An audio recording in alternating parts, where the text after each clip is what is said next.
TikTok, YouTube ni kita nak baca, kita tengok dululah. Tengok dia kaitkan apa yang dia cakap tu ada kait dengan ulama ke tidak, ya. Yang penting dia punya hubungan dengan ulama tu paling penting, ya. Kalau datang daripada dia sendiri, tuan-tuan tolonglah.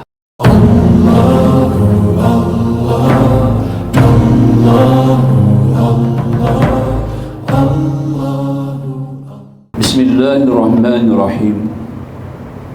Alhamdulillahil wahidil ahad al-fardis samad alladzi lam yalid wa lam yulad wa lam yakul lahu kufuwan ahad.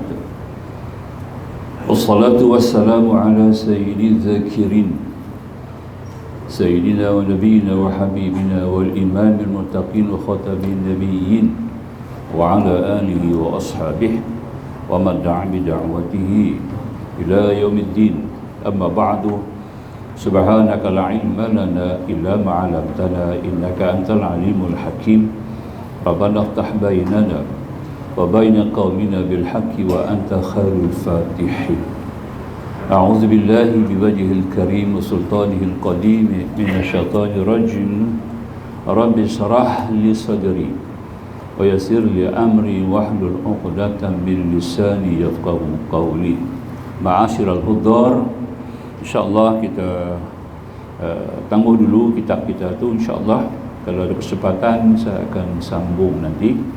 Khususan pagi ini saya suka membawa sedikit huraian yang telah kita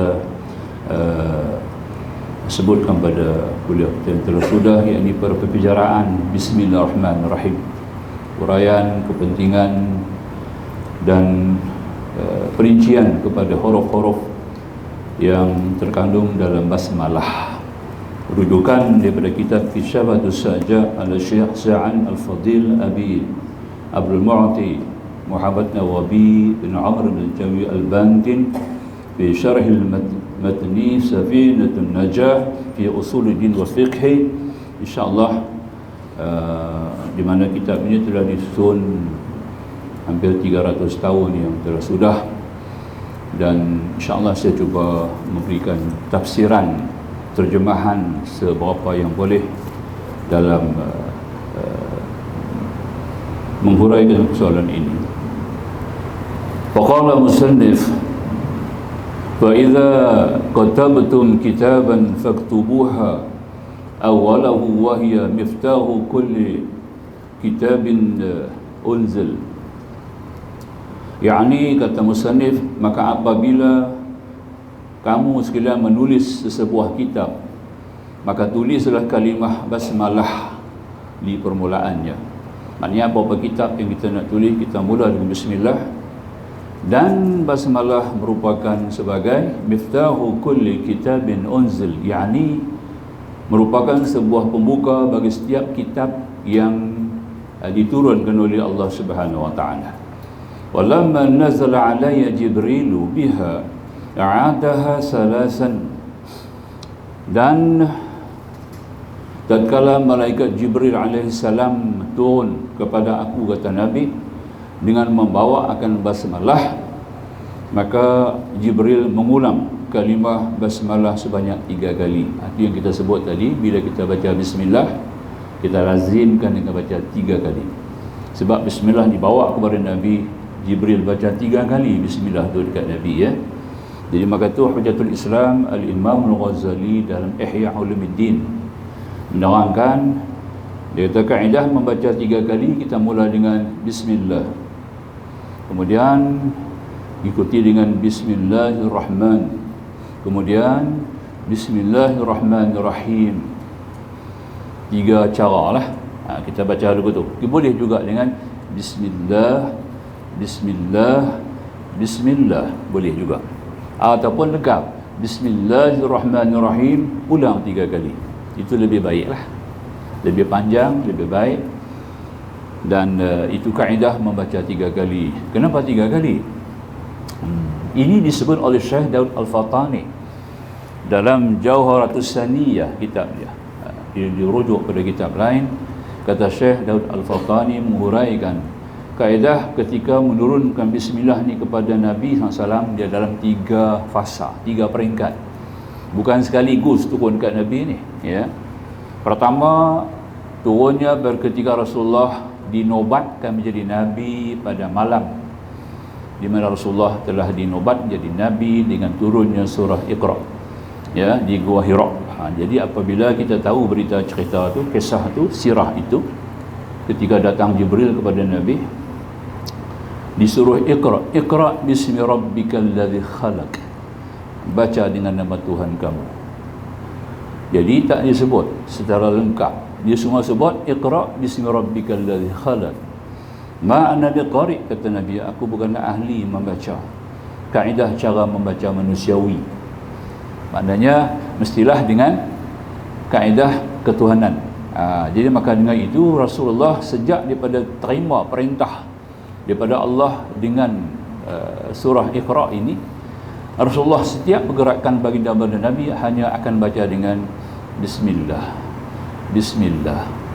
Dia baca itu kan. Sebab turun Iqra bismi rabbikal ladzi khalaq, bismi rabbik, dengan nama Tuhan kamu. Maka Rasulullah hanya baca bismillah dalam satu tempoh yang agak lama. Ya. Pada malam Ramadan ni kita sebut 17 Ramadan, khususan turun Al-Quran kepada baginda Nabi mengikut kebanyakan nuzul Quran kepada Nabi hinggalah sampai Rabiul Awal, 8 Rabiul Awal.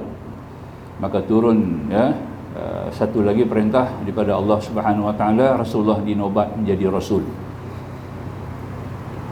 Ya ayyuhal mudaththir qum fa'anzir, wahai orang yang berselimut, bangun beri ancaman. Ketika itu Rasulullah dinobat menjadi rasul, ada peringkatnya, daripada nabi jadi rasul. Jadi apabila itu ketikanya datang lagi Jibril dengan membawa satu lagi firman Allah, boleh rujuk dalam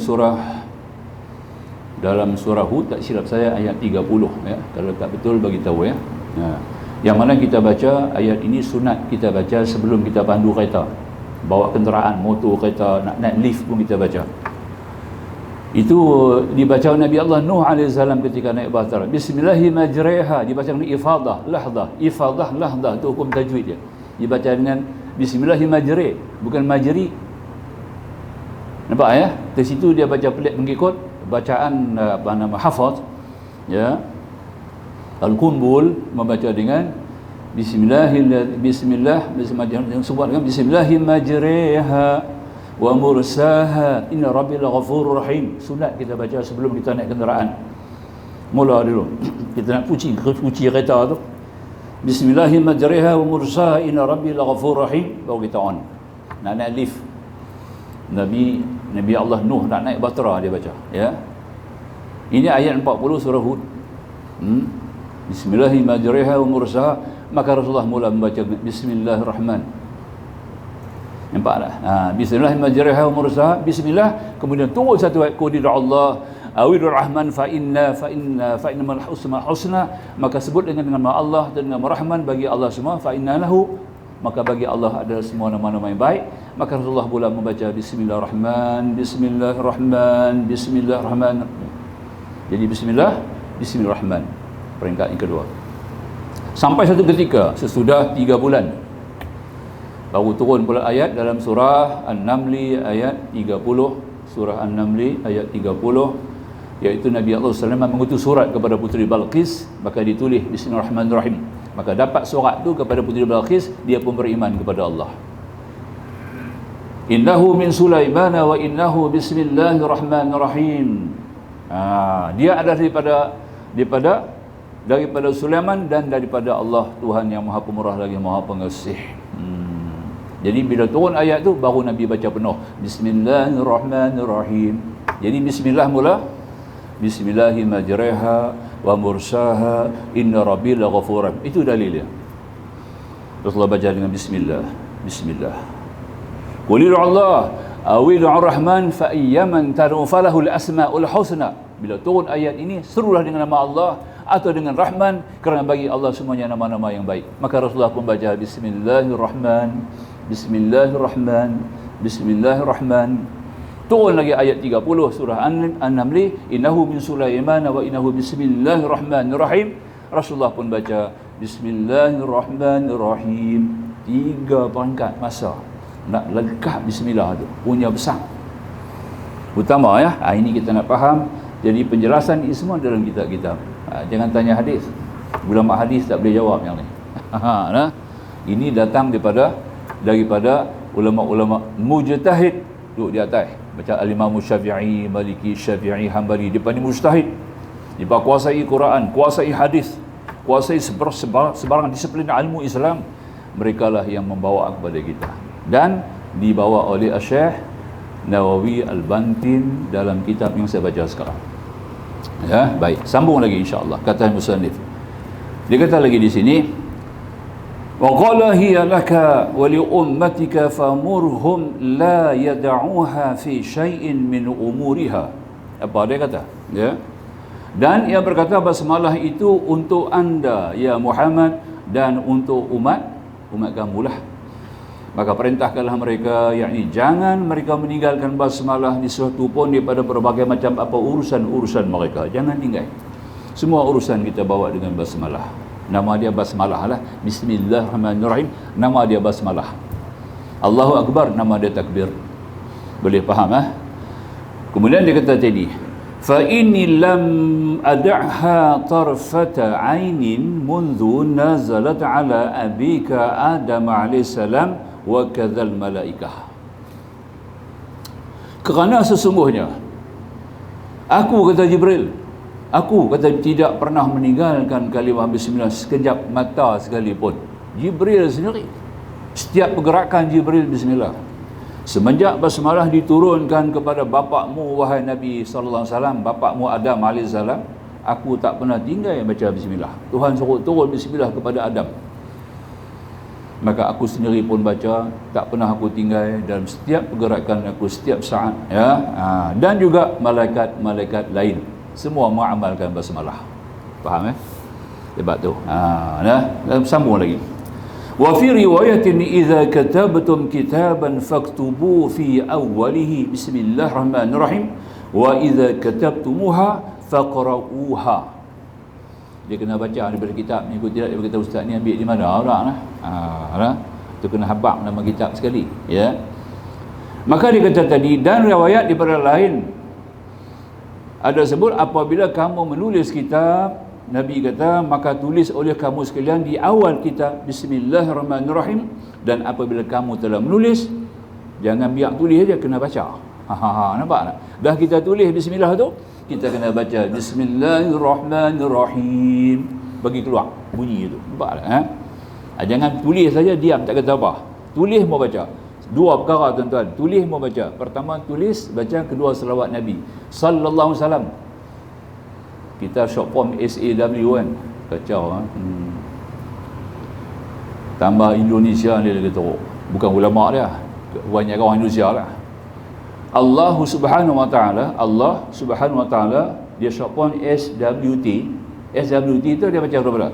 Allah Aswati. Allah Aswati telah menerang kepada kamu. Apa ni? Hang sebut Allah Subhanahu wa taala. Lengkap dak? Dah ada short form SWT, dia baca oleh Aswati. Allah. Ni dulu saya masa di pengajian dulu saya tegur. Ya. Hang baca apa habis? Aswati itu apa? Ya. Dari itu aswaja tak apalah, sunnah wal jamaah. Itu lain, ya. Tu kita ambil faham. Jadi makanya yang kita tadi bila kita tulis bismillah kata hadis Nabi, hendaklah kamu baca sekali, dia kata, ya. Ya. Wa ruwiya anhu sallallahu alaihi wasallam anhu qala takhallaqu bi akhlaqillah. Dan dia kata tadi ini riwayat daripada Nabi lagi, Rasulullah SAW bersabda, maka berbudilah kamu, berakhlak kamu, beradab, berakhlak, berbudi pekertilah kamu seperti mana budi pekerti Allah Subhanahu wa taala. Budi pekerti Allah yang mana? Rahman dan Rahim. Sebab itu kita elok lepas sembahyang zikir sebelum aku baca ayat kursi. Tapi hari ni tak baca dah. Imam-imam lah ni, imam TikTok lepas tak baca. Ya. Imam kalau mengaji kitab berguru, dia tahulah. Lepas tu duk dengar TikTok, duk dengar YouTube, ya. Dia potong wa ilah hukum tu. Kita sebut kan? Ya, habis baca Fatihah, wa ilahukum ilahun wahidun la ilaha illa huwa rahmanur rahim. Ismul A'zam, kata Imam Nawawi, dia adalah nama Allah yang paling agung. dalam dia ada seluruh Al-Quran, dalam dia ada ayat kursi. Nampak tak? Dalam dia ada Al-Fatihah. Itu dia, main tu ya, besar tu. Wa ilahukum ilahu wahidun la ilaha illa huwa rahmanur rahim. Baik, lepas sembahyang sunat tuan-tuan baca 10 kali lah paling minima, kalau boleh ya. Setiap kali habis sembahyang sunat sebelum kita nak beredar 10 kali. Ya Rahman ya Rahim, ya Rahman ya Rahim, ya Rahman ya Rahim 10 kali. Ya, amal. Jangan tanya apa kelebihan Allah saya yang tahu lebih. Kita nak jawab lagu mana ya. Tuan-tuan sendirilah alami, ikutlah apa yang tadi ni yang Allah akan bentuk peribadi kita sendiri insya-Allah. Kemudian wala syakka anna 'adatahu ta'ala fi ibtida'i kulli suratin ityanu bi basmalati siwa bara'ata fa nahnu ma'murun nabi. Kata musannif lagi, dan tidak ada sebarang keraguan bahwasanya kebiasaan lazimnya Allah Subhanahu wa taala dalam memulai akan setiap surah yang Tuhan nak mula, fi ibtida'i kulli surah, ya, ditulis dengan basmalah. Dia kata tadi ni ya, siwa bara'ata fa nahnu, kecuali dalam surah Taubah tak ada bismillah. Kita baca tarawih, dalam Taubah tak ada bismillah ya. Kata ulama, bismillah dalam surah Taubah tu Allah sebut dalam surah An-Naml. Dalam surah An-Naml, surah sebut ayat 30 yang kita baca tadi. Jadi cukup juga 114 bismillah ada dalam Quran. 114 surah.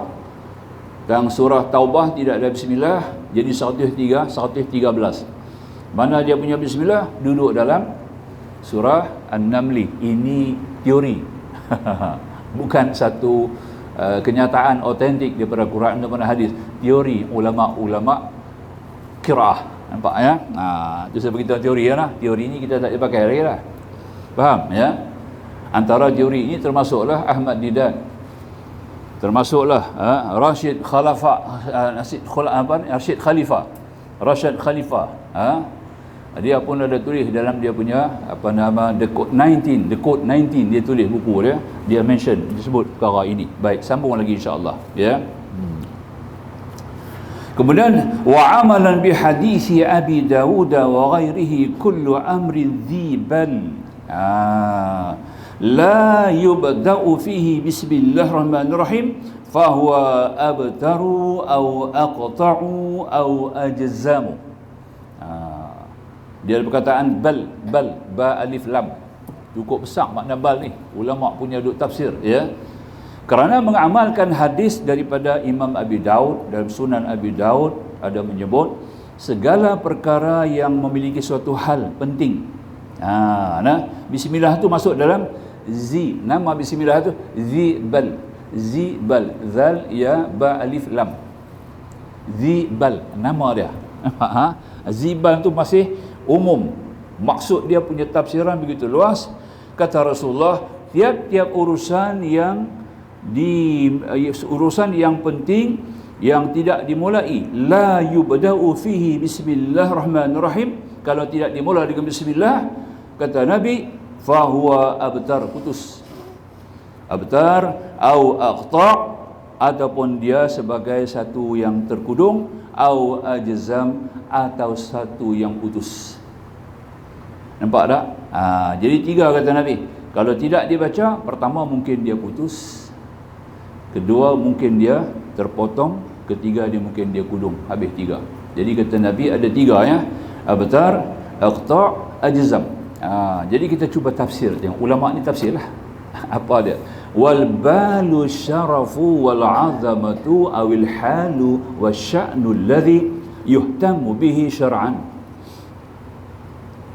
Maksudnya kata di sini, dia kata di sini al-bal, kata Nabi tadi kan, kullu amrin dzibal ya, adalah hal yang menunjukkan kepada kemuliaan, keagungan, atau pada keadaan-keadaan yang sangat penting, atau ini perhatikan dalam pandangan syariat, apa-apa yang penting lah ya. Dalam soal yang kepentingan sembahyang, nampak? Sebab tu diri Al-Imam Syafi'i memilih hadis, bila kita baca Fatihah dalam sembahyang, kita masukkan bismillah. Wa bismillahi min ihda ayatuha, kata Imam Syafi'i, bismillah itu sebahagian daripada ayat Fatihah, maka wajib seorang dia, Imam Syafi'i saja yang mewajibkan bila kita sembahyang Fatihah wajib baca bismillah. Ya, 3 ulama lagi tak wajib. Imam Hanafi kata dia sunat, baca sunat, tak macam tak apa. Imam Maliki kata makruh terus bismillah, kalau mula dengan Fatihah terus kita baca bismillah makruh. Imam Hanbali juga sunat. Syafi'i kata wajib. Dia dah teropong habis dah 3 ulama ni, nampak tak? Imam Syafi'i dia teropong habis dah, dia dah kaji dah pandangan depa, kedudukan mereka, sandaran-sandaran mereka, bukan dia kata dia bersalah, tapi dia mengambil satu jalan yang lebih ma'ruf mengikut ilmu, ketinggian ilmunya. Maka dia mengatakan bahawa dasar kepada hadis ini, wa bismillahirrahmanirrahim ihda ayatuh, hadis Darul Qutun, ulama hadis namanya Darul Qutun. Ulama ni ada menyebutkan bahawa bismillah itu sebahagian daripada Fatihah. Walaupun hadis ini masuk dalam kumpulan hadis ahad, tapi dijadikan Imam Syafi'i sebagai fatwa dia, maka dia adalah wajib dibaca sebagai syarat untuk sah pembacaan Fatihah. Wallahu alam. Kerana kata Nabi, tiap-tiap apa yang dimuliakan, kata zibal tadi, benda yang sangat penting. Sembahyang penting, Fatihah penting, ya. Kita nak mula satu majlis penting, majlis ilmu penting, maka kita kena mula dengan bismillah. Jadi tak dapat tidak, maka dia masuk dalam kumpulan yang maha penting. Wa ma'nal ihtimami bihi talabuhu aw ibahatuhu bi an la yakuna muharraman li zatihi wala makruhan li zatihi. Lagi dia kata, arti berperhatian dengan perkara itu adalah menuntut sebagai satu perkara yang diperbolehkan seumpama dalam apa juga bentuk yang tidak sampai kepada benda makruh ataupun haram lah. Jadi benda-benda makruh, benda haram ni tak boleh kita rokok bismillahirrahmanirrahim pasal rokok, tak boleh. Rokok tu haram kan, ya. Tak boleh lah, ya. Nak buat benda-benda makruh, kita mula apa benda makruh ni, kita nak masuk ke tempat-tempat macam pasar raya kan. Pasar raya kita nak masuk, pasar raya tu tempat-tempat makruh tu, bukan tempat sunat, ya. Sebab tu Nabi suruh kita masuk dengan kita menyebut auzubillahi minasyaitanirrajim, baru kita masuk, ya, pasar raya, tempat tu banyak cerita, contohlah katanya. Kemudian juga kata Rasulullah dalam menerangkan di sini, lakin la tutlabul basmalatu ala muhqiratil umuri ka kanzi zabalin wala tutlabu li dhikri al-mahdi ka tahlil. Halus sikit bahasa dia ni, jadi saya cuba menerangkan maksud ini. Akan tetapi dia kata juga tidaklah dianjurkan membaca basmalah pada perkara-perkara yang rendah, yang hina, seumpama menyapu benda-benda kotor, kotoran-kotoran hayawan, ya. Ataupun pada zikir-zikir yang murni seperti la ilallah, menjawab azan, kita tak mula bismillah, kita jawab azan macam bismillah, takkan bismillahirrahmanirrahim, Allahumma rabb hadhihi, ada tak ada doa-doa yang tertentu kita tak mula dengan bismillah, ya. Doa-doa Al-Quran kita tak payah mula dengan bismillah. Doa Al-Quran tak payah mula bismillah. Kalau tak imam angkat tangan terus, ya, Rabbana atina fid dunya hasanah, dah boleh dah. Nampak tak? Tak payah mula dengan basmalah. Bisa payah mula. Laginya kita mula doa-doa tarawih, untuk imam mula tarawih, ya. Antara 4 tarawih ada untuk imam baca doa kan.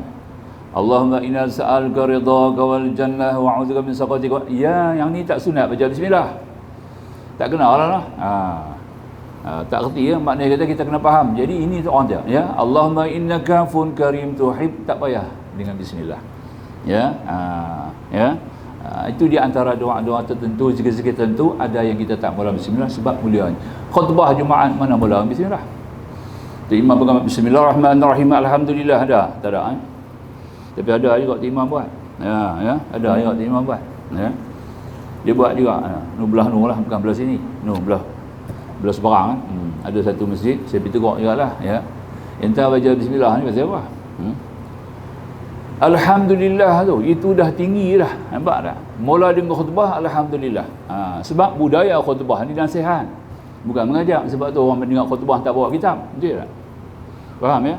Tak bawa nota, tak bawa kertas, tak bawa pen nak tulis, betul? Kena ada bang, ansid al-imam yaktub faqad laut. Kalau kamu kata diam, habis kamu punya Jumaat. Jadi budaya Jumaat tu ada nasihat. Ya. Punya budaya ilmu kita tadi adalah dengan membaca kitab, majlis baca kitab, majlis ceramah, majlis nasihat tak sama, ya. Dia kena tahu dia punya kedudukan tu, kan? Jadi fahamnya begitu. Jadi dalam majlis yang berupa apa nama macam khutbah Jumaat tu, budaya dia adalah nasihat, tak payahlah. Nasihat orang bismillah, boleh tak? Ni sebelum kita nasihat orang, kita bismillahirrahmanirrahim aku nasihat. Tak payah. Nasihat terus sebab adin nasihat, agama terus kepada nasihat dia kata, ya. Jadi tak payah kita bermula dengan bismillah. Contoh lagi. Wa qala Syekh Umairatu bil wal bal aidan al qalb al ka'anna al amra li sharafihi wa 'azamihi malakan qalb sahibihi la istighanihi bih. Lagi dia kata tadi, berkata Syekh Umairah, al-bal dalam hadis kita baca tadi ni, zilbal kata Rasulullah, boleh berarti juga hati. Ya. Seakan bahawa suatu perkara itu kerana mulianya perkara dan agungnya itu telah menguasai hati pemiliknya, makna kata kerana begitu tersibuk dengan perkara-perkara yang penting tentang agama. Jadi apa-apa juga urusan yang kita terasa terlintas di hati kita, teringat di hati kita, boleh kita baca bismillah. Boleh kita mula dengan bismillah. Kita sebut sendiri di diri kita, bismillahirrahmanirrahim. Nampak tak? Ya, bagilah selesai urusan aku ni, aku ada urusan penting nak buat apa-apa. Nak bercakap dengan Tuhan, bisikan hati kita, kita mula dengan bismillah. Itu dia antara perkara yang disebut tadi ini. Maka wajar kita buat benda itu, kita amalkan sebagai amalan. Baik, kemudian kita lihat tadi, ya. Wa fi qawlihi fihi lisabiyinati ala qiyasin qawlihi dakhalat amra'atun nar fi hirratin ay bisababiha habisatha wa hiya imra'atun min bani Israel. Dan sabda baginda besar Nabi SAW fihi pada huruf jar yang bermakna kata sababiyah, lantaran bersama dengan sabda Nabi, seorang wanita masuk ke neraka sebab seekor kucing, ya, yakni sebab seekor kucing yang dikurung olehnya, maka dia adalah tergolong para perempuan seorang Bani Israel, maka mati kucing itu kerana dia terlupa dia pergi kurung kucing itu mati. Nampak? Jadi ini ada perkataan dalam kalimah bal tadi yang kita sebut, zibal tu, dia punya huraian sampai ke situ, maknanya sampai ke tahap apabila berlakunya sesuatu musibah kepada kita, macam kita pandemik baru ni lah, ya, satu tempoh yang lama kita menghadapi pandemik ini juga termasuk dalam zibal, satu perkara yang telah ditunjuk oleh Allah Subhanahu Wa Taala. Sebab itu kita mesti berhubung langsung dengan Tuhan dan urusan untuk merawat, untuk mengawal, untuk memutuskan apa juga, ya, saringan yang boleh bawa kepada penyakit, maka kita boleh guna dengan nama bismillah. Maka itu dianjurkan. Mengikut kata Syekh Ahmad Ali Al-Buni dan Khazinatul Asrar kitab dia, apabila ada urusan-urusan yang sakit, urusan-urusan yang merupakan sebagai suatu bebanan yang berat yang kita rasa tak boleh nak selesai, ya, maka awal wajarnya kita menyebut bismillahirrahmanirrahim. Kata Syekh Ahmad Ali Al-Buni, ini pun tak ada hadis. Jangan tanya hadis, kacau. Mengikut pengalaman ulama, tinjauan ulama, ilham diterima oleh para ulama, ya, maka mereka telah mendapat menggali bismillah ni ada sebanyak 786 rahsia. Dalam bismillah itu ada sebanyak 786 rahsia. 786 bukan nasi kandang, 786. Tapi senang ingat, bila tu nasi kandang tu senang ingat lah. Orang tanya berapa kali Ustaz nak ingat, tak tulis pun. Saya kata hang lalu jalan apa, jalan Bukit Ayer tu hang boleh nampak 786 macam peraturan tu dia. Nampak? Singgah makan sekali. Ya. 786 ni rahsia bismillah. Bukan nombor nasi kandang. Jangan salah faham, kita kena faham tu. Daripada faham ulama-ulama India, Maulana India daripada faham cerita ni. Jadi pak anjurkanlah, ya. Apa-apa perkara nak buat, kita mula 786, kita tulis 786 bismillah. Tapi jangan tulis, dia suruh baca. Tapi dia tulis. Tapi tulis pun nasi kandang depa okeylah, jalan elok. Kedai-kedai nasi kandang banyak tak tutup, dia nak, ya. berkat 76 ni. Tapi bukan dia suruh tulis, dia suruh baca. Dalam kitab Faridatul Faraid, Syekh Ahmad Fatani, kitab Tauhid 20, sifat 20. Di awal kitab juga disebut disunatkan kita baca dalam setiap urusan-urusan bala musibah apa juga untuk menghadapi sebanyak 7, 8, 6. Ini kalau anak-anak cucu kita nak berkisar kan. Kita duk baca Yasin kan. Bukan tak payah baca Yasin tu. Senang, mudah, mak pak buat sendiri. Tak payah kita himpun-himpun berjamaah ya. Anak-anak kita nak mengaji, nak pergi sekolah, pergi paksa, termasuk daripada yang masuk universiti sekalipun lah ya. Dia minta mak tolong buat zat ayat apa dengar hati kan. Ambil ayat, tapi dia kata afdal ambil ayat qolah lah. Ya, ayat qolah ni yang mana dia ni adalah ayat yang memang sudah ayat tu memang ayat jambi, ayat qolah tu ayat jambi. Setiap orang sentuh mesti baca bismillah betul ya. Berapa ratus ribu orang baca bismillah ayat tu. Bismillah tu ya. Kita guna ayat qolah tu. Sebaiknya kata ulama ayat qolah ataupun ayat hujan ya, antaranya sebab dia turun terus bersih, maka kita baca bismillah 786. 786 tak payah lain. Bismillahirrahmanirrahim. Bismillahirrahmanirrahim. Baca elok dengan sabak ya. Boleh parabih, tak boleh tangguh saat ni sambung. Nampak dah sampai 786 kita sebutlah ya Allah Tuhanku ya. Jadilah bagilah anak cucu aku begini-begini, nak puasa begini, teranglah hatinya biar dia faham, boleh jawab soalan dengan baik. Bagai-bagai itu kita rancang sendiri doa tu kita sebut sendirilah. Bagi minum insya-Allah. Tak payah bagi mandi, bagi minum sudahlah. Jangan bagi mandi pula. Orang kita ni bukan boleh nak. Bagi minum sudah insya-Allah.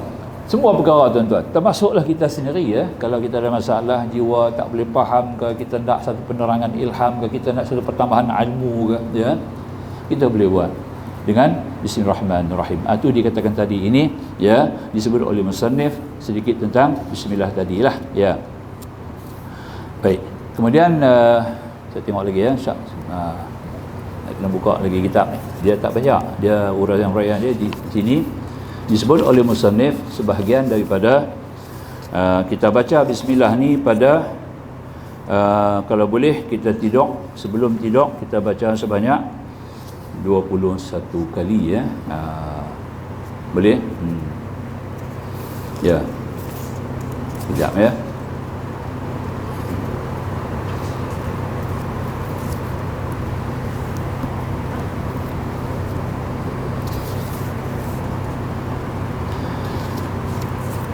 Dan disebut oleh musannif wa min khawasiha idza talaha syakhsun 'inda an-nawm 21 marratan amina tilka al-lailata min asy-syaitani wa amina baituhu min as-sariqati wa amina min mautil fujaati wa ghairi dhalika min al-bala'i afadahu Ahmad as-Sawi. Di antara beberapa istimewaan basmalah adalah apabila seseorang membacanya. Aindan naum, yakni ketika tidur. Itu kita dengar tu ya. Sebanyak mana? 21 kali. Ya. Ya, 21 marratan amina tilka al-lailata minasyaitan, maka pada malam itu dia terpelihara daripada gangguan syaitan. Atau nak mimpi-mimpi tak elok pun tak ada. Kalau ada mimpi tak elok pun, mimpi datang daripada arash. Ada message Tuhan nak sampai kat kita, ada perkara penting Tuhan nak peringat kat kita. Kita boleh mimpi juga mimpi yang tak elok tu. Nampak tak? Yang kata mimpi itu mari daripada arash. Ya.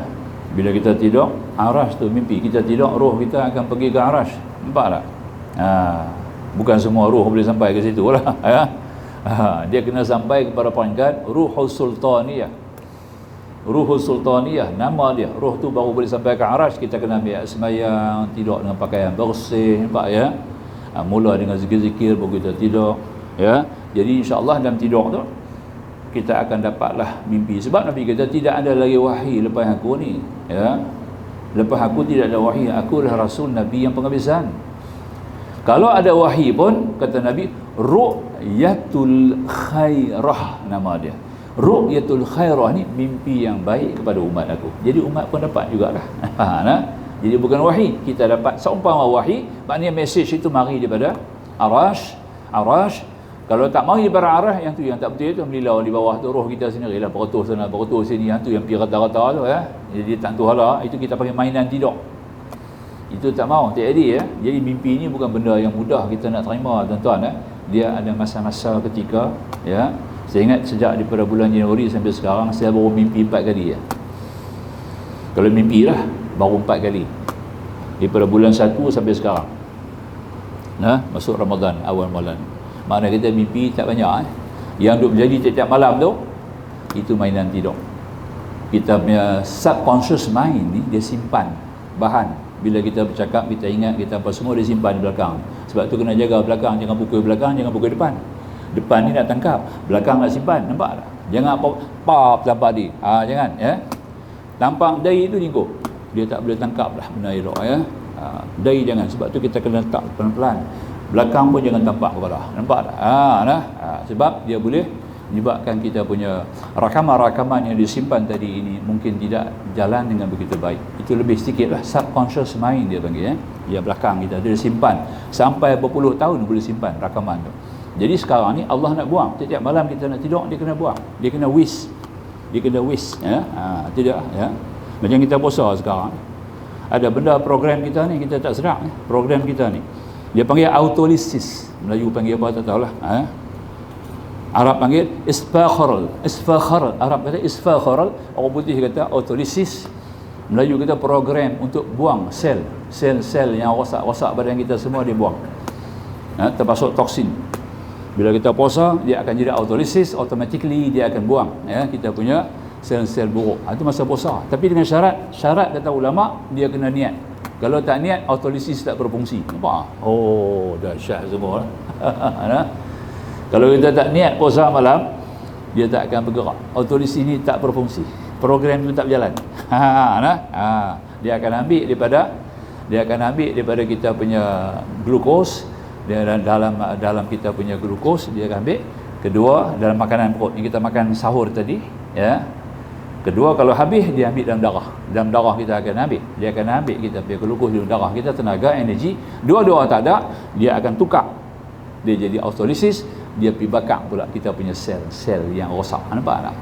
Jadi bila lepas Ramadan, sel baru. Allah. Ya. Cukup kasayang Tuhan kat kita. Dia buat sungguh ya. Betul lah, kalau kita kenang-kenang, kita ingat balik, boleh menangis ya. Betapa kasihnya Allah kepada kita ya. Kita tak balas ya, kasih Allah. Itu kita sebut bismillah ni ya. Perbanyakkan kita sebut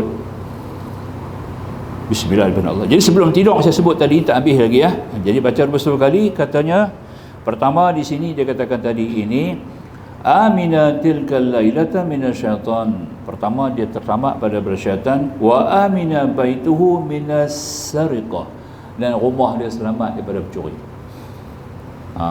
Baca dulu 10 kali, rumah kita insya-Allah pencuri tak masuk. Kalau ada pencuri pun kita lah pencuri dalam rumah. Itu aja.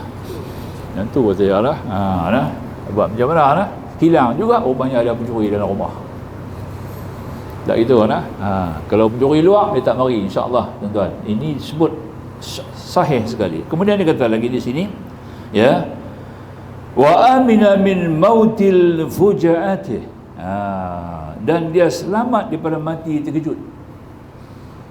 InsyaAllah tak mati terkejut. Kita boleh sedia, kita boleh peringat, kita boleh bagi tahu kat keluarga kita lagi. Hampa tunggu saat ni, tahu tak? Aku sekejap lagi ada tetamu nak mai jumpa sampai tahap tu. Mau tak begitu kan? Ni terkejut-kejut habis. Sedang tak ada. Kebanyakan mati dulu tu lah. Duduk tidur elok mati.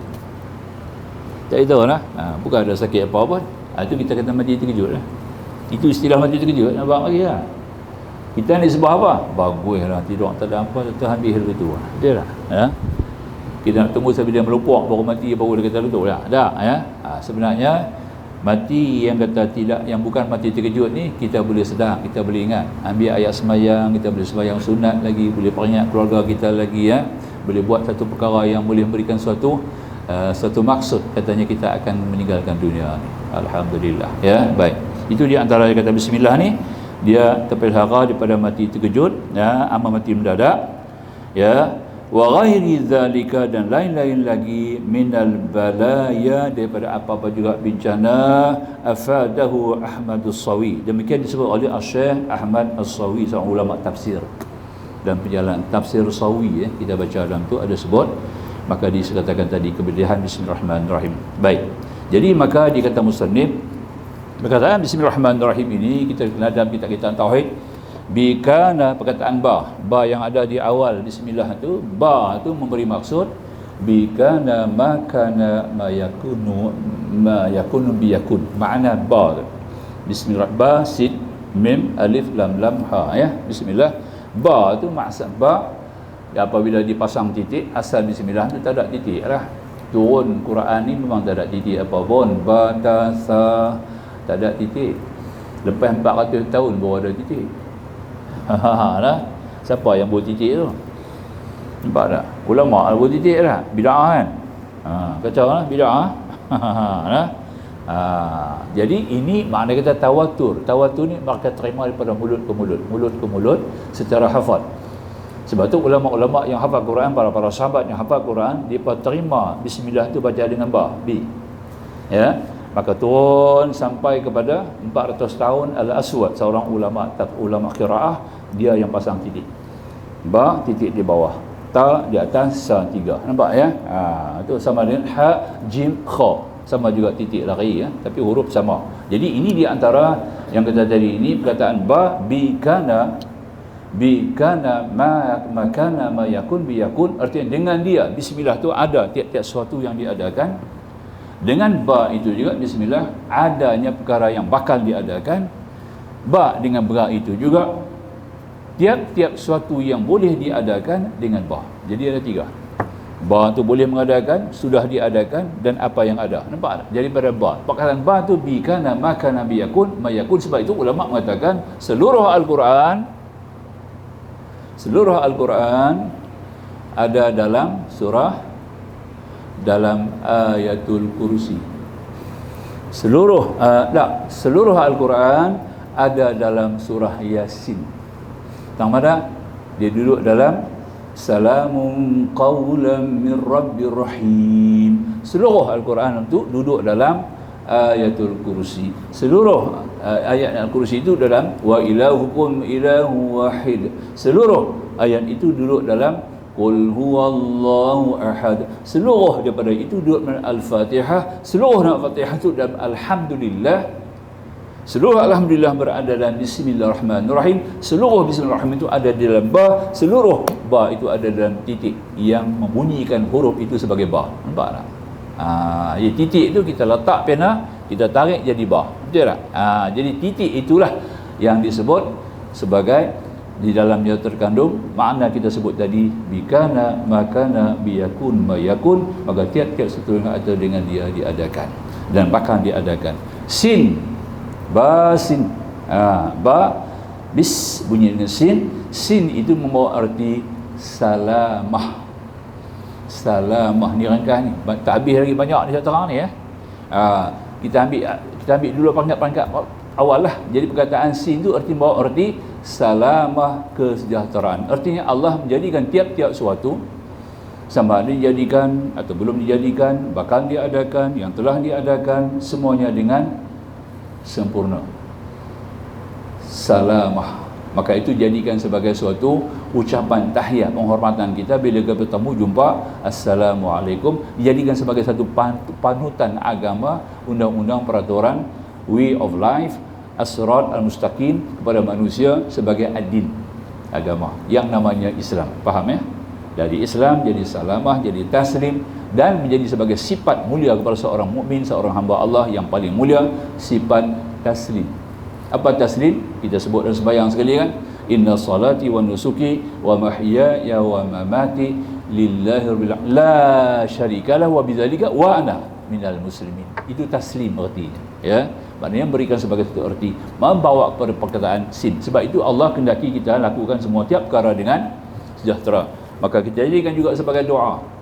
Sebagai awal doa Rasulullah setiap kali lepas sembahyang akan baca Allahumma anta salam ka salam tabarakta ya rabbana ya tabarakta ya dzal jalal. Tak tu Rasulullah baca, kita baca panjang. Allahumma antas salam wa minkas salam tabarakta ya dzal jalali wal ikram. Takat dua ni baca. Nampak tak? Kita baca apa dia? Wa adkhilna jannata lam tabarakta rabbana wa ta'ala ya dzal jalali wal ikram. Itu kita tambah tu ada hadis. Ada juga hadis tu yang baca dulu tu ya. Jadi boleh bacalah dua-dua ya, insya-Allah. Dan balik kepada mim. Kita ringkaskan.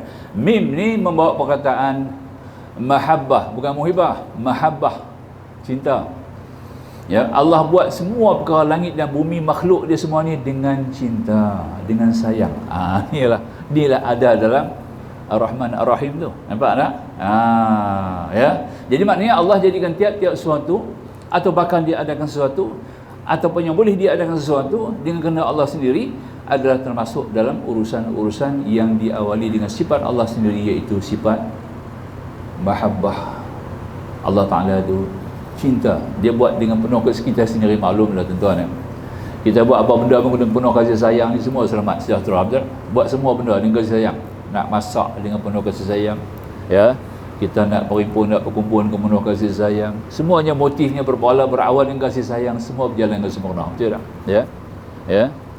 Kalau kita buat dengan peronggah, dengan marah, dengan tergagah, dengan terpaksa, dengan malu Allah, memang tak betul. Tak mau jadi. Betul tak? Ya. Sembahyang tarawih malam, ya. Sembahyang 20 tu. Ya.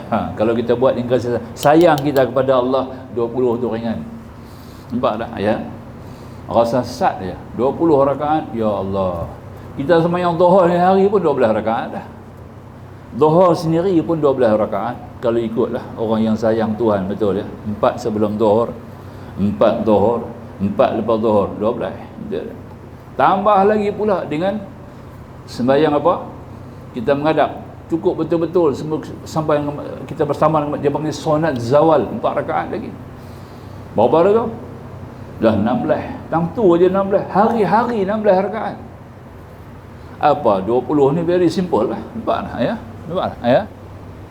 Tak usah berat. Sebab tu kita kena mula dengan sembahyang sunat ni kena lazim. Sembahyang sunat hanya kita buat banyak ni kena lazim. Maktubah, rawatib, sunat-sunat sebelum ba'diyah, kita buat dengan rajin. Paksa juga kita buat. Nafsu mesti dibiasakan. Ya. Binatang buah ni kalau kita ternak elok-elok, dia akan jadi jinak dengan kita, betul tak? Ya. Boleh peluk singa, boleh bawa berjalan. Macam tu lah nafsu kita ni, nafsu binatang. Dia ada antara unsurnya binatang ni. Dia ada 11. Dia ada lebih kurang 14 binatang dalam kita.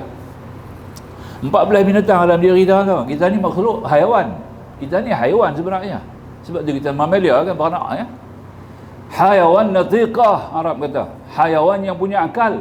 Itu aja beza dia. Akal tu menyebabkan kita terkawal. Binatang yang ada pada kita tu dapat dikawal, diimbangkan, menyesuaikan. Perlu ya pada diri kita. Kena ada nafsu singa, kena ada. Kalau tak ada nafsu singa, macam mana kita nak berperang, kita nak berjihad? Kita kena berani, betul tak? Ya.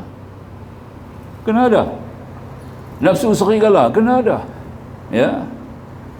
Maka itu nafsu babi kena ada. Khinziriyah kena ada. Tak boleh buang. Sebab Tuhan bagi diri kita. Khinziriyah ni kena tamak. Tamak apa? Tamak akhirat, bukan tamak dunia. Nampak tak? Ya, dah. Tatajaffa junubuhum 'anil madaji' yad'una rabbahum khaufan wa tama'a. Tamak Tuhan kata. Renggang rusuk-rusuk mereka tempat tidur, ya. Yang ini berdoa kepada Tuhan mereka dengan takut, dengan tamak. Nampak tak? Tamak apa? Mau nikmat dunia, akhirat. Akhirat ni Tuhan bagi lebih. Nampak tak? Segala kepentingan akhirat ni Tuhan bagi lebih. Pahala-pahala berganda-ganda. Dia nak semua Tuhan punya. Ada. Itu yang dikehendaki kita ni. Dia boleh bangun malam. Nampak tak? Ni bulan barakah, bulan ganda, tambah pahala. Lagi-lagi kita kena buat. Bulan barakah, sebut barakah, tapi semayang tak banyak je lah. Semua kita kena tambah sendiri dah. Baru nak dapat. Satu semayang fardu, Tuhan ganda 70. Kalau kita semayang jemaah, 25, 27. Kali 10, kali 70. Bayang tengok banyak mana. Nah, satu hari tuan-tuan mari semayang jemaah 5 kali 27 kali 5. Betul tak? Kali 10. Nampak tak? Kali 70. Oh, banyak. Nampak tak? Habis semayang Ramadan tak payah semayang lah. Pahala aku banyak macam orang pergi Mekah kan. Balik-balik dapat 100,000 tak payah semayang dah. Memang ada jenis itu pun. Tak faham. Ya? Nah. Kita bukan lupa tu. Sebab kita tahu bulan barakah. Bulan barakah ni kena buat banyak lah. Nampak tak? Jamu orang makan. Kita makan banyak, itu sebut lah. Memang barakah juga makan banyak. Nampak? Tak itu. Bukan bulan tak makan. Bulan makan banyak. Ya. Barakah ni bulan yang bertambah-tambah. Ganda-gandaan. Itu bulan barakah. Tapi kita berkorang pula. Ha Allah ni. Sembahyang sunat. Bukanlah kita tak boleh buat 8 tu. Orang uzur buat 8 lah. Dah sakit, tua, tak larat, buat 8 lah. Orang perempuan tak berupaya lah. Nak buat macam mana? Bolehlah buat 8 tu. Ada sadaran. Bukanlah salah tak mana pun. Dah. Tak salah pun. Ya. Buat. Tapi yang terbaik, ada contoh-contoh daripada role model tu ada daripada sahabat-sahabat Nabi yang hebat-hebat. Kita ikut role model ni sebab dia pada umat Nabi. Kita disuruh ikut Rasulullah. Dia nak tambah kita punya kekuatan amal ibadah tadi ni, kita kenalah membalasi cinta Allah dengan sifat mahabbah, kerana mim itu adalah tandanya mahabbah. Tuhan buat kita dengan penuh kasih sayang. Dia turunkan anugerah syariat melalui nabinya, rahmat kepada kita manusia. Ya, itu merupakan daripada unsur kasih sayang yang Tuhan suruh buat banyak-banyak amal ibadat ni. Dia bagi pahala kerana dia sayang kat kita lah. Betul tak?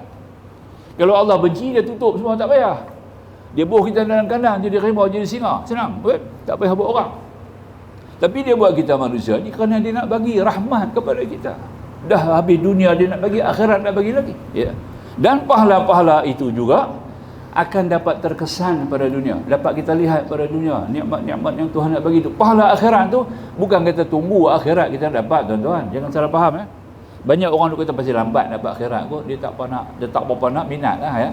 Sebenarnya pahala-pahala yang Tuhan janji nak bagi kita tu sama ada 27, 25 kali pahala darjat kita dapat sembahyang jemaah ya. Yang kita sebut tadi sembahyang jemaah 27 kali, 10 kali, 5 kali, 70 tu, dia punya pahala itu juga akan terkesan pada dunia tau. Bukan kata akhirat saja. Dunia kita akan dapat. Kita akan dapat nikmat pahala itu berganda-ganda, tuan-tuan ya. Tuan bimbang. Semua urusan kehidupan kita tidak ada masalah ya. Kepentingan kehidupan ya, rezeki, kesihatan, kekeluargaan, keamanan, keadaan, keafiatan, semua Tuhan bagi. Jangan bimbang, itu masuk dalam pahala. Pahala, sebab tu orang kapiak, mereka senang. Yang mana mereka banyak senang di dunia ni kerana mereka dapat pahala. Pahala apa? Pahala untuk dunia, akhirat tak ada. Apa? Mereka buat kebaikan, dapat pahala. Orang-orang kapiak lah nah, yang non-Muslim. Kita kata tadi ni, ya. Mereka beramal, mereka buat kebajikan, mereka pun sedekah, infak, nampak tak? Ya. Ada orang bagi 250,000. 250,000 tahun 82. Masjid Negeri Pulau Pinang. Tu ada share tu, ada saham dia. Orang kepiak ya. 250,000. Masa tu besar lah. Ya. Oh, saham dia. Pahala tu dapat di dunia. Itu dia nampak dia punya aset tadi bertambah-tambah di dunia ni. Dia di akhirat tak ada apalah. Masuk kubur kosong lah. Masuk kubur kosong. Sebab dia tanya man rabbuka dulu. Bila tak dia jawab habis Dia tiap beriman kepada Allah. Jadi iman itu menjadi sebagai penghalang. Dia tak akan dapat apa-apa. Jadi di dunia dia dapat. Jadi orang kapiak ni senang di dunia ni sebab pahala dia dapat. Kebaikan dia dapat. Tuhan bagi untuk dunia. Ambil. Akhirat apa tak ada lah. Kita yang orang Islam pun sama. Jadi Allah bagi kepada pahala di dunia ni, kita akan dapat juga. Bukan nanti akhirat ya. Dunia Tuhan bagi, tapi dia bagi seredak lah nah. Kalau goreng pisang tu dia bagi seredak tu ya. Ya, orang Madura kata kare-karena ya. Ya. Ya. Acak ngakan kare-karena dia kata. Makan yang seredak-seredak lah. Tapi yang tu sedap kan? Yang isi itu maka di akhirat. Itu faham ya? Jadi maknanya kita faham dulu tu. Jadi masuk dalam soal yang kita ambil faham di sini, betapa besarnya Allah Subhanahu Wa Taala mengurniakan bismillah ni kepada kita, dan bacalah tiap-tiap malam nak tidur baca 21 kali. Itu mim tandanya mahabbah. Kemudian Allah. Kalimah Allah ada pada bismillah itu sudah dijadikan sebagai raja bagi segala nama-nama Allah. Dia ni merajai semua nama-nama Allah. Dia panggil Ismul Jalalah. Nah, maka tu ada zikir. Allahu ya Allah, Allahu Allahu ada zikir ni. Mai puak-puak baru ni kata tak ada bid'ah, Nabi tak buat. Sebab ya, pakat tinggal habislah. Tolonglah tuan-tuan kita nak tengok jaga. Tolong tapih elok-elok, bukan saya suruh tolak tapi elok dulu. Sebab banyak perkara kita dah hilang hari ni. Amalan kita banyak perkara kebajikan, kebaikan dalam Islam ni sudah hilang. Banyak kerana datangnya pendatang-pendatang baru ni, puak-puak baru ni. Dia orang baca kitab, tengok hadis, dia kupas sendiri, dia saji sendiri. Ya. Ini satu bab saya nak abang lagi lah. Ini bab sembahyang lah contoh kan. Ni pun keluar juga TikTok baru-baru ni keluar lah. Orang sembahyang kita, orang Melayu ni, orang Malaysia pakai kain pelikat kan sembahyang. Itu kita sebut dalam syarat sah sembahyang. Pakai kain pelikat lah. Nabi tak pakai kain pelikat. Nabi pakai seluar. Betul tak? Nah, kita pakai kain pelikat. Jadi bila kita pakai kain pelikat ni pasti orang tanya kat saya baru keluar. Terpaksa keluar dalam kitab lah. Yang keluar tu pasti keluar dalam kitab lah. Yang keluar pertanyaan. Sebab dia terbaca, dia pergi mengaji di satu tempat di Perak tu, dia dengar. Tak ditanya kat saya. Jadi jawab dia begitulah. Bila kita pakai pelikat tuan-tuan, bila kita sujud, masa kita sujud, orang belakang nampak ada orang kita. Nampak betih tak apalah. Nampak paha, betul tak? Kalau kena orang tembun, ya, tak begitu lah. Dia akan buskok, nampak lagi terang tu.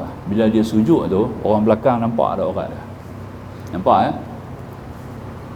Nampak betih tak apalah, nampak paha. Nah, bila nampak paha tadi ni, akan timbullah dia kata tadi ni, maka tak dapat tidak. Pun kita sebut jugalah supaya tuan-tuan ambil faham. Ini semua kita kena ambil daripada para alim ulama. Jadi ulama tak terang, tidak ada apa. Sebab ulama dah kata ada betul. Ya, saya sebut sikitlah, ya. Supaya kita faham, nanti tuan-tuan tidak ada masalah dalam soalan ini. Dia kata tadi baik, ya. Baik, ya. Taklah. As-salisu satrul aurati bijirmin tahirin yamna'u ru'yata launil bashara. Dan yang ketiga, syarat sah sembahyang ni menutup aurat, dia kata dengan memberi apa-apa juga yang boleh kita guna pakai yang bersih, yang dapat mencegah daripada terlihat warna kulit. Maknanya kita jarang tak boleh. Jarang tutup tapi jarang nampak warna kulit, bayang pun tak boleh. Dia panggil haram mutlaqan dalam bab fiqh. Nampak ya? Jadi maka tu dia kata ya, bi an la ya'rifa bayadaha min nahwi sawadiha fi majlisin takhatub. Maksudnya di sini, dan tidak dapat diketahui warna putih seumpama hitamnya di ruang seling. Kalau kita pakai jarang ni, kita sendiri nampak. Dia kata hendaklah sehingga kita tak nampak warna kulit, baru kain tu boleh pakai. Jenis tutupan kain yang kita pakai tu sampai tak nampak warna kulit kita. Kita orang hitam tak nampak hitam, orang putih tak nampak putih. Nampak tak? Itu baru boleh pakai. Tapi boleh nampak orang hitam nampak kulit hitam, orang putih nampak kulit putih. Pasal jarang. Ini tak boleh, tak sah sembahyang dia, masih dikira sebagai mendedah aurat. Tu benda dia kata lagi, ya. Liqadir alaihi walau bi'irati aw ijarati wa in shalla fi khulwatin walau fi zulmah. Dan bagi orang yang mampu atasnya untuk menutup dia punya aurat, dia kata tadi ni, walaupun dengan cara mana dia boleh pinjam lah. Kalau tak ada kain, kena pinjam ke orang. Pinjam. Bagi tak boleh, pinjam boleh. Hibah tak boleh. Pinjam ataupun kita sewa, ya, untuk sembahyang. Pasal nak sembahyang kita kena sewa. Ni aku nak sewa kat angkain selai, boleh lah. Aku bagi RM1 ke boleh, tapi tak pernah dengar lagi lah. Aku pinjam hang, tapi jangan minta bagi. Dia kalau bagi jangan terima. Hukum bagi, ini aku bagi kat angkain sembahyang, jangan terima tau. Tak boleh lah, hukum dia tak boleh terima. Tang tu tak boleh, sikit pelik lagi yang berpegang kan. Orang nak pelik buat fikah kan. Kalau dia kata ni aku bagi kain, aku bagi kain untuk orang sembahyang, dia bagi kain saya tak apa. Kalau dia bagi kain untuk sembahyang, dia kata sebut untuk sembahyang, jangan terima. Kita kena tukar. Hang tukar jadi hadiah, hang tukar jadi sedekah, ataupun hang bagi sewa, bagi pinjam, hang sebut. Itu boleh. Dia punya term yang lain boleh. Hibah tak boleh. Syarat tak bagi. Hibah ni benda tu boleh ungkit, nampak? Tapi orang sedekah dia tak ungkit. Orang hadiah tak ungkit, ada orang hadiah ungkit. Ni aku hadiah ke tak? Tapi kalau orang selalu orang ungkit tak pernah. Tak bagi, ni aku bagi. Aku kain dia pakai tu aku bagi. Nampak? Nampak tak? pasal tu tak dibagi syarak, tak bagi. Ya, dalam fiqh mazhab Syafi'i, urusan-urusan bagi ini jangan sebut. Kalau berkaitan dengan ibadah, orang pergi Mekah, kita nak bagi kain ihram, ni aku bagi sepasang kain ihram kat hang. Nampak bunyi ihram tu, jangan terima, hang tukar bagi dia hadiah, tukar bagi sedekah, nampak tak? Ataupun bagi pinjam, ataupun lain daripada hibah lah. Hibah tak boleh terima. Ya, ini dalam kursus-kursus haji saya banyak banyak sebabnya terlibat jemaah haji, banyak terlibat perkara macam ni. Jadi eloknya kalau hibah jangan terima tuan-tuan, tak boleh ya. Kalau sedekah, sewa, pajak ataupun lain daripada hibah lah. Jadi maka tu dia kata tadi ini kita boleh pinjam lah dengan kain kita nak pakai untuk sembahyang, boleh kita pinjam. Baik. Kemudian kita musannif lagi ya. Sambung. Dan hal yang wajib, wal wajibu satruha min a'la wa jawanib, dan dia kata tadi ini wajib atasnya menutup aurat di bahagian atas dan semua keliling dia. Nampak? Menutup aurat bagi bahagian atas dan semua keliling dia. Sama ada atas bawah, kita tengok dia berdiri keliling dia. Ketika dia rukuk ke, ketika dia sujud ke, keliling dia tu jangan bagi nampak aurat dia. Tu ulama kata tadi ini termasuk di antaranya falau kanat bihaitsu tara lahu aw li ghairihi fi ruku'in aw sujudin min tuqihi mathalan li sa'atihi batalat wa illam tara bil fi'li. Maka jikalau keadaan penutupan aurat itu dengan sekiranya aurat dapat terlihat olehnya atau orang lain, nampak? Ya.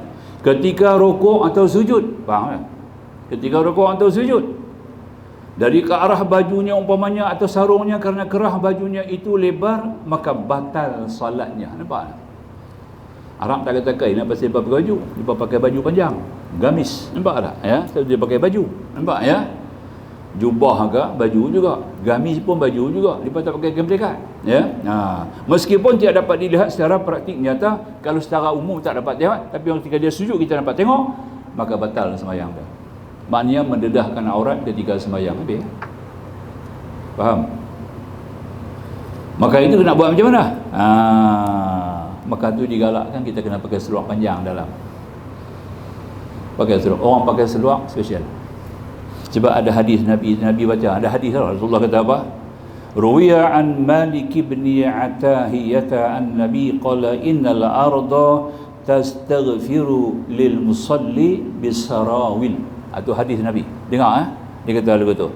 Sesungguhnya tanah bumi memohon ampun untuk orang-orang yang sembahyang dengan pakai seluar. Nampak tak? Tapi banyak kan perkara ni ya. Kalau nak kira hajnah ya. Maka tu nak buat macam mana tuan-tuan? Saya nak pakai kain juga. Boleh rapat kaki. Dia kena jadi ambil hak orang perempuan ya. Bila nak sujud, kaki bagi rapat. Boleh tak? Bukan tak boleh, bukan saya kata jangan pakai kain. Nak beli seluar pula masalah juga lah. Tuan-tuan dah sembahyang. Yang telah sudah macam mana Ustaz? Yang telah sudah harus tidak ada masalah. Tuan-tuan tak payah qada sembahyang tuan-tuan sah. Boleh tak? Sebab benda tu dia masuk dalam bahagian yang amat sulit, jarang diperkata, jarang disebut. Contoh, ada 2-3 perkara lah yang kita jarang sebut. Contohnya, lepas sembahyang selalu orang sujud lama tak? Ada makmum sujud lama. Imam dah angkat kepala, dia tak angkat kepala lagi. Dia duduk sujud lama lagi. Ya. Tu dia. Kalau dia punya sujud ini, ya, sujud dia tadi melebihi uruf. Melebihi uruf ni lebih kebiasaan. Lebih daripada kebiasaan orang sujud lama, sujud sangat sampai semua orang duk tanya apa dia tak angkat kepala lagi. Sampai orang bertanya, apa dia tak angkat kepala lagi, batal sembahyang dia. Nampak? Tapi dia tak tahu, dia kata duk buat benda ni lama dah. Dulu hang tak tahu tak apa, lah ni hang jangan buat lah. Sebab tu jarang. Kedua, orang sujud masa ketika sujud sajadah. Imam sembahyang subuh baca ayat sajadah sampai ayat 15 dia turun sujud, betul tak? Kita pun turun sujud. Okey, tak ada masalah. Dia angkat kepala kena berdiri terus, dia tak boleh duduk. Sebab dia kata sujud, dia tersuruh duduk. Nampak tak? Dia punya kerja masa tu, apabila kamu mendengar atau membaca ayat sajadah, masa sunat sujud. Imam lah atau kita sendiri. Kalau makmum, wajib kena sujud ikut imam. Imam tu sunat sujud, makmum tu sunat. Makmum tu wajib kena sujud. Ya, dah sujud, dia tak suruh duduk, sujud saja, faham tak? Dia pergi duduk pula duduk. Dia duduk baru dia bangkit berdiri. Maka duduk tu batal.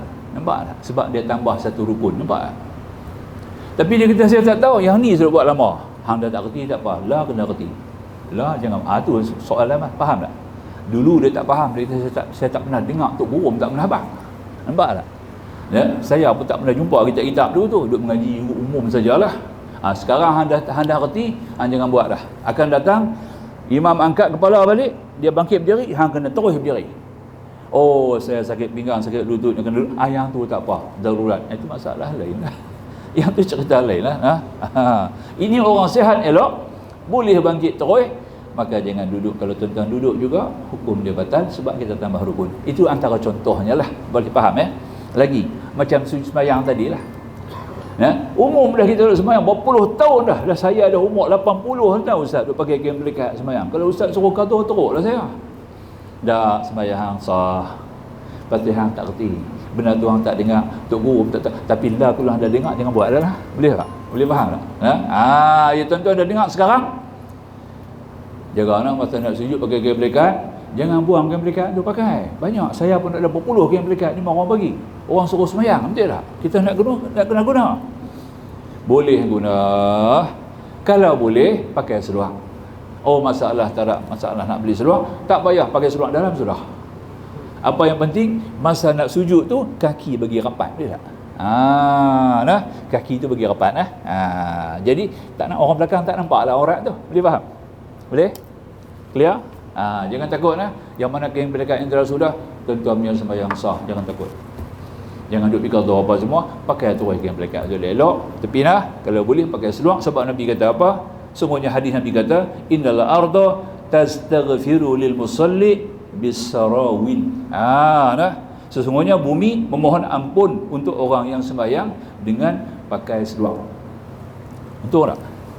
Sebab Nabi tak pakai kain pelikat, Nabi pakai seluar. Orang-orang Asia Tengah, Asia Barat semua pakai seluar, betul tak? Kita belah sini, belah India Timur, belah mana? Belah Bengal. Di ni ada satu kawasan nama dia Palayakat. Nama tempat tu Palayakat. Nampak tak? Tempat tu semua dia banyak proses pakai kain mazhab Syafi'i. Dia mazhab Syafi'i tuan-tuan. Dia pakai tangan pendek tu, tak pakai tangan panjang. Nampak ya? Depa ni ulama depa semua kebanyakan bermazhab Syafi'i, dan dia orang menggunakan sembahyang dengan pakai kain pelikat. Jadi kain pelikat tu dibawa mari ke sini, ke Nusantara, jadilah budaya tu pula budaya Melayu. Faham tak ada masalah. Termasuk budaya Nusantara. Boleh faham Dia tak ada masalah tuan-tuan. Cuma saya nak terang hukum. Jadi tak ada lain sebab, tidak ada. Dia sebab saya dengar dalam YouTube pun ada sebut, ada ulama-ulama yang tersohor. Dia cakap bukan ulama lah, ustaz-ustaz tersohor. Famous memang ustaz. Tak apa dia kata tuan-tuan. Yang ni kita tengok daripada bawah, tak apa. Kita tengok sekali-sekala daripada bawah, tak apa, dia kata. Tak betul. Nampak tak? Dia bukan selalu dia buat, memang dia jadi satu perkara umum masyarakat dia buat, tak apa. Kita nak tanya balik hang cakap tu, ambil perkataan siapa? Fatwa siapa tu? Ini yang penting. Nampak tak? Fatwa dia sendiri. Dia bukan ulama. Nampak tak? Dia tuan-tuan ikut terus pakai yang ni. Yang ni pakai. Dia kata batal. Jangan dipikir macam. Batal. Nampak tak ya? Tinggal lagi kita nak mengatasi lagu mana tak jadi batal. Tu kita kata rapat, rapat kaki ya. Kalau boleh pakai seluar lagi. Orang pakai jubah pakai seluar. Kalau pakai jubah pakai kain sama juga hukum dia. Sama juga. Dia dibuka ni nampak juga tak? Oh, saya pakai jubah bab lain. Pastikan supaya jangan sampai kita punya paha nampak.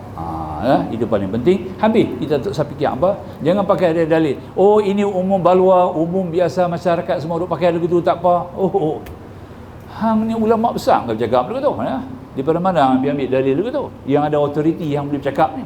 Ada seorang lagi pula kata, kita sekali-sekala tengok pada bawah, tak apa. Dia kata bawah ni kalau dia sembahyang di atas, dia sembahyang tinggal atas, kita sembahyang bawah, kita nampak yang tu memang kita pergi jenguk nampak lah.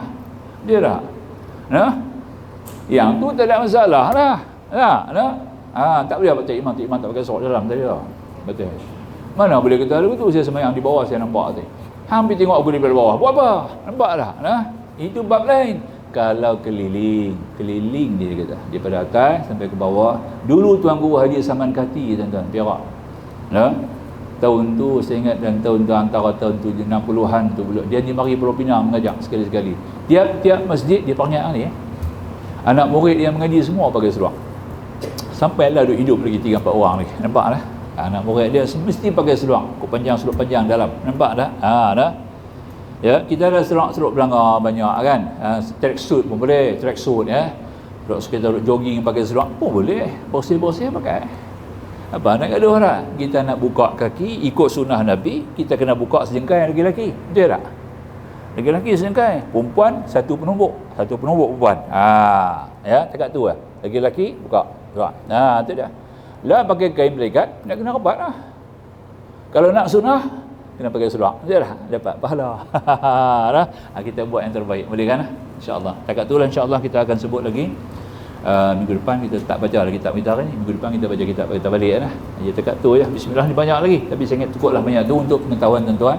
Maklumat tuan-tuan, kelebihan ada bismillah tadi ni. Aku qauli hadza wa astaghfirullahalazim li wa lakum. Akhirul kalam wallahu subhanahu wa ta'ala a'lam.